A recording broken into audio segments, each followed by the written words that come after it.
एक राज्य का राजा बड़ा ही परेशान था। उसके ऊपर बहुत सारी जिम्मेदारियां थी और अपनी इसी जिम्मेदारियों के कारण वह दुखी रहता था।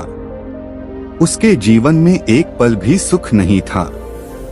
राजा बस अपने जीवन में सुख चाहता था। राज्य चलाने की समस्या, लोगों की बातें सुनने की समस्या, यह सब कुछ उन्हें बेकार का झंझट लगता था। वह चाहता था कि बिना किसी परेशानी के सब कुछ सही चलता रहे। फिर एक दिन उसके राज्य में एक गुरु पधारे। गुरु के प्रवचन सुनने के लिए लोगों की भीड़ लगी रहती थी। तब राजा स्वयं उस गुरु के पास पहुंचा और कहा, क्या आप मेरे समस्या का समाधान कर सकते हैं? गुरु ने कहा, यह तो समस्या पर निर्भर है कि तुम्हारी समस्या कैसी है। पहले अपना समस्या तो बताएं। राजा ने कहा, गुरुदेव, मैं खुलकर जीना चाहता हूँ। मैं दबा हुआ हूँ। इस राजपाट में मेरे ऊपर बहुत सारी जिम्मेदारियां हैं और इस कारण से मैं जीवन में सुखी नहीं हूँ। अगर मेरा यह राजपाट नहीं होता, ये जिम्मेदारियां नहीं होती, तो मैं शायद खुश होता, कितना सुखी होता मैं। कृपया मुझे कोई ऐसा मार्ग बताइए जिससे कि मैं इस सारी झंझट से मुक्त हो जाऊं, मैं सुकून से जी सकूं। राजा की बातें सुनकर गुरु मुस्कुराए और गुरु ने कहा, यह तो बड़ा आसान है। इसका सिर्फ एक ही उपाय है और ज्यादातर लोग इसी उपाय को अपनाते हैं। आप भी अपना लीजिए। यह सुनकर राजा ने कहा, जब यह इतना आसान है तो कृपया मुझे जल्दी बताइए, वो उपाय क्या है? गुरु ने कहा, तुम अपना राजपाट मुझे देखकर जिम्मेदारियों से मुक्त हो जाओ और यहाँ से चले जाओ अपना सुखी जीवन जीने के लिए। तुम इस जगह से आजाद हो जाओ।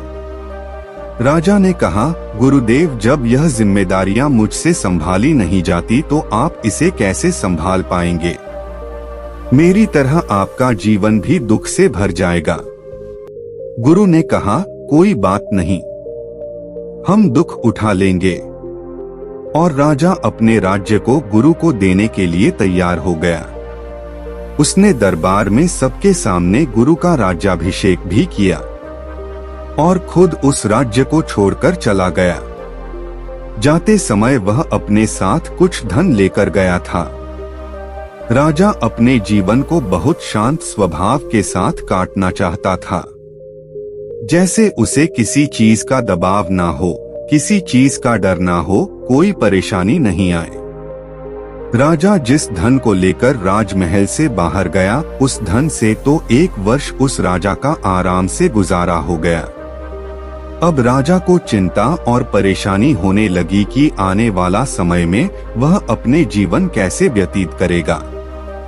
तब उसने बचे हुए ध्यान से कुछ व्यापार शुरू करने की सोची।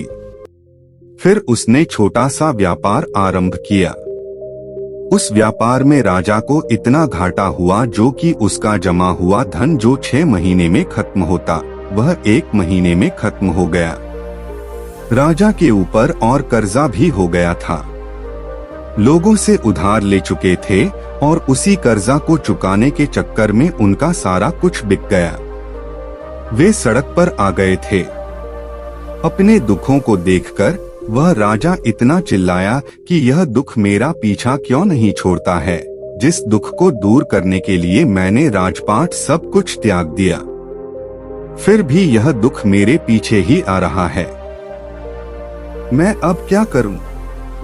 अब उसके पास खाने के लिए पैसे भी नहीं थे। इसी तरह एक रात वह भूख से तड़प रहा था। तभी उस जगह से एक राज्य की राजकुमारी गुजरी। जब उस राजकुमारी ने राजा को देखा कि राजा भूख से तड़पते हुए उसकी ओर देख रहा है, तो राजकुमारी को उस पर बहुत दया आ गई। राजकुमारी ने उस राजा को भोजन कराया और पूछा कि आप कौन हैं?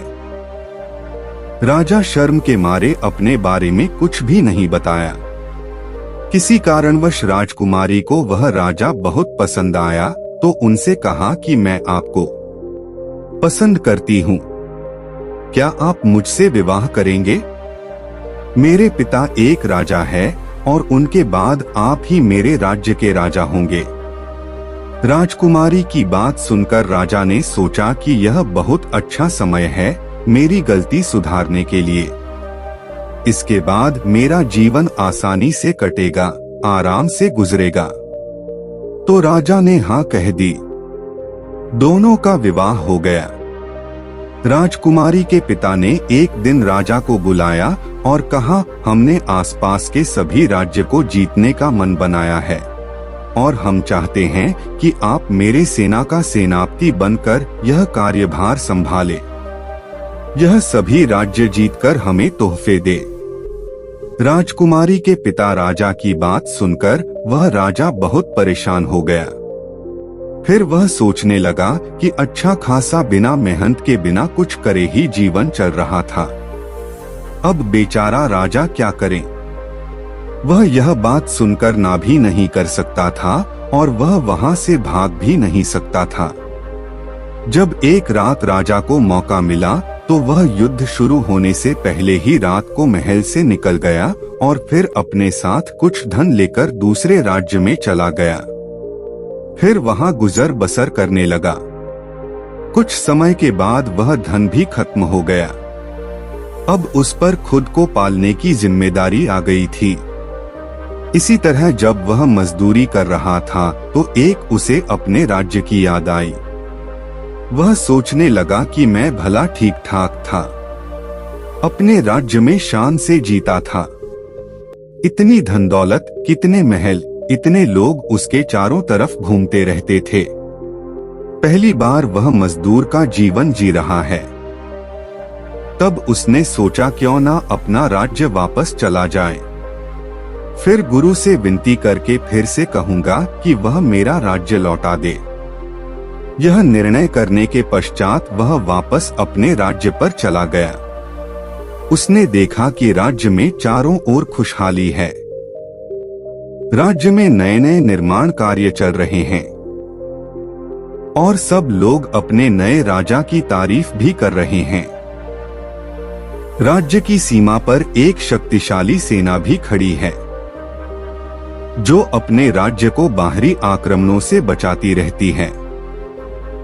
यह सब देखकर वह अपने आप को और कोसने लगा और सीधे उस गुरु के पास पहुंचा और कहा, गुरुदेव, इस दुनिया में मुझे न यहाँ पर सुख मिल रहा था और न मुझे यहाँ से भागने के बाद सुख मिला। ऐसा क्यों हुआ? गुरुदेव उसकी बातों को सुनकर गुरु ने कहा, सुख और दुख तुम्हारे भीतर होते हैं। यह जगह बदलने से नहीं जाते, जगह तो हमेशा तुम्हारे साथ चलते रहेंगे। क्योंकि तुम नहीं बदल रहे हो तो तुम्हारे सुख और दुख कैसे बदलेंगे? जो अपनी जिम्मेदारियों से भागते हैं, जिम्मेदारियां उनके पीछे ही भागती है। वो उनसे कभी दूर नहीं हो सकता है। वो उनसे कभी पीछा नहीं छुड़ा सकता है। और जो जिम्मेदारियों को निभाते हैं, उसे समझते हैं, उनकी जिम्मेदारियां ही उनकी शक्ति बन जाती है और तब उन्हें कहीं भागना नहीं पड़ता। फिर गुरु ने एक चिड़िया के घोंसले की तरफ इशारा करते हुए कहा, देखो वहां जो चिड़िया दिख रही है वह घोंसला बनाती है ताकि इसके बच्चे खुश रह सके, सुरक्षित रह सके। अगर वह चिड़िया अपनी जिम्मेदारियों से भाग जाए तो क्या उनके बच्चे सुरक्षित रह सकेंगे? और जब उनके बच्चे सुरक्षित नहीं रहेंगे तो वो सुरक्षित कैसे रहेगा? उनके बच्चे ही तो उनकी ताकत है। ना वहां घोंसला रहेगा ना उनके बच्चे रहेंगे। उस घोंसले की वजह से ही आज वह चिड़िया सुरक्षित है। उनके बच्चे सुरक्षित और यह सारी चीजें उस चिड़िया की जिम्मेदारियों की वजह से है, उनकी मेहनत की वजह से है। मेरी एक बात याद रखना, दुनिया में तुम कुछ भी करो यह जिम्मेदारी है और तुम्हारा कर्म कभी तुम्हारा पीछा नहीं छोड़ेगी। लेकिन अगर तुम्हारे भीतर, तुम्हारे मन में परिवर्तन नहीं होगा तो एक भिखारी जो दुख उठा रहा है वह एक राजा भी उठा सकता है। और जरा सोचो, अगर हम भीतर से परिवर्तित हो जाएं, तो एक राजा जो सुख उठा सकता है, वही सुख एक भिखारी भी उठा सकता है। भागने से कुछ नहीं होता, बस इतना ही हो सकता है कि तुम जिंदगी भर भागते रहो ताकि समस्या तुम्हारे पीछे भागती रहे। इसलिए समस्या का सामना करो, खुद का सामना करो।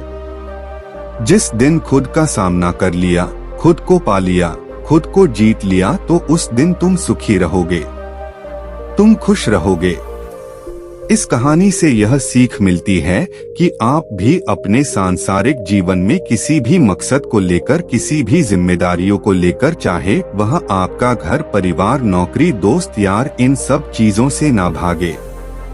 इन्हें समझे, अपनी परेशानियों का, अपनी समस्याओं का समाधान कीजिए, क्योंकि भागते रहने से सिर्फ और सिर्फ आपका समय नष्ट होगा। जिम्मेदारियों से नहीं छूटोगे। जब तक जिंदा हो तब तक जिम्मेदारियां भी रहेंगी। इसलिए इसे समझने की कोशिश करो, क्योंकि जो है समय आप भागने में लगाते हो, वही समय में आप अपने आप को बना सकते हो, अपने जीवन को सुधार सकते हो और एक महान व्यक्तित्व अपने भीतर ला सकते हो, एक महान व्यक्ति बन सकते हो। मित्रों, इस कहानी से आपने क्या सीखा, एक कमेंट जरूर कीजिएगा। धन्यवाद।